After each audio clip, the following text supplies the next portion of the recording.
দেখতে দেখতে বেশ কয়েকটা দিন কেটে গেছে কাঞ্চনজঙ্ঘা এক্সপ্রেস দুর্ঘটনার। সরকারি মতে 9 জনের মৃত্যু হয়েছে, কিন্তু এই ঘটনাই আবারও উস্কে দিল করমণ্ডল এক্সপ্রেসের স্মৃতিকে।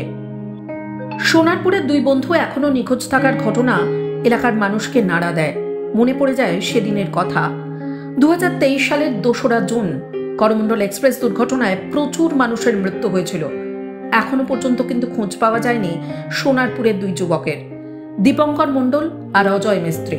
এই দুই বন্ধুই কাজের খোঁজে সোনারপুর থেকে পাড়ি দিয়েছিল।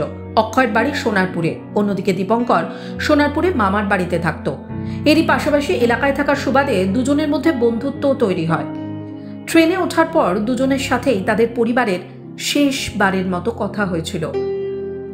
সন্ধ্যের দিকে দুর্ঘটনার খবর পেয়ে দুই পরিবারের লোকজনই বারংবার ফোন করলেও সেই ফোন কিন্তু আর কেউ ধরেনি। অক্ষয় মিস্ত্রি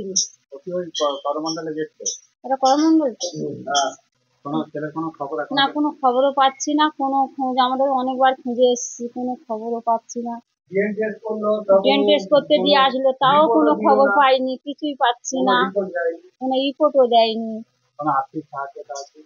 কোনো কিছু পাইনি, কাউকে কেউ কিছু আমাদের দেয়নি। আমরা অনেক টাকা পয়সা দেনা পাওনা করে নিয়ে অনেক সন্তান অনেক খোঁজা খুঁজেছি, প্রচুর খুঁজেছি, 6-7 বার 8 বার 10 বার গেছি, আমাদের সবার 7 বার গেছে, আমাদের কোনো কিছু খেতে পাইনি। এখনো পর্যন্ত আমরা প্রচুর খবর নিচ্ছি, তাও পাচ্ছি না। কোনো সরকার থেকে কি, অনেক প্রচুর লোক তো আছে, আমাদের কেউ কিছুতে সাহায্য তো করছে না। পরিবারের দাবি, পরের দিন সকাল পর্যন্ত ফোন রিং হয়েছিল। দুই পরিবারের লোকেরাই ঘটনার পর রাতেই দৌড়ে গিয়েছিল ঘটনাস্থলে। বিভিন্ন জায়গায় খোঁজাখুঁজি করে তারা, এমনকি ডিএনএ টেস্ট পর্যন্ত করা হয়, যদিও তার রিপোর্ট এখনো আসেনি। যখন দুর্ঘটনা ঘটেছিল আমরা অনেকবার গিয়েছি, ওখানে প্রায় 5 থেকে 6 বার গেছি, গিয়ে আমরা ওখানে কোনো রকম কোনো সাহায্য পাইনি। প্লাস আমরা চেষ্টা করেছি অনেক খোঁজার ভাইকে, কিন্তু খুঁজে পাইনি। ডিএনএ টেস্টের স্যাম্পেল দিয়ে আসা হয়েছে, রিপোর্টও পাইনি। ইভেন সরকার থেকে যে কোনো আর্থিক অবস্থা মানে যে বলেছিল যে সাহায্য করবে, যেহেতু আমরা অনেক সাধারণ ঘর থেকে বিলং করি, তো আমাদের অত সামর্থ্য নেই যে ওখান থেকে গিয়ে আবার বারবার গিয়ে খোঁজা ভাইকে। ঘটনার পরপরই পাশে থাকার বার্তা দিয়ে রাজনৈতিক নেতারা এলেও পরে কিন্তু আর কারোরই হদিশ মেলেনি। কিন্তু এখনো দুই পরিবার তাদের ছেলের অপেক্ষায়।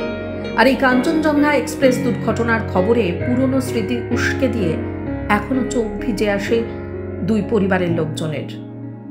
দীপঙ্কর চেন্নাই যাচ্ছিল কাজের জন্য, যেতে গিয়ে করমণ্ডল ট্রেন দুর্ঘটনায় ওই যে নিখোঁজ হয়ে গেছে। সেই থেকে এই পর্যন্ত তার দেহ আজও আমরা শনাক্ত করতে পারিনি। 1 বছর তো হয়ে গেল। হ্যাঁ, 1 বছর হয়ে গেছে।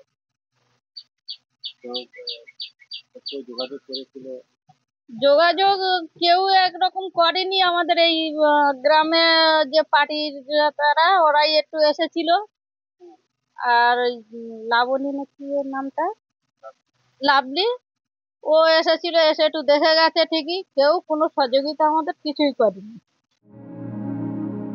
টাইমস নাও খবর।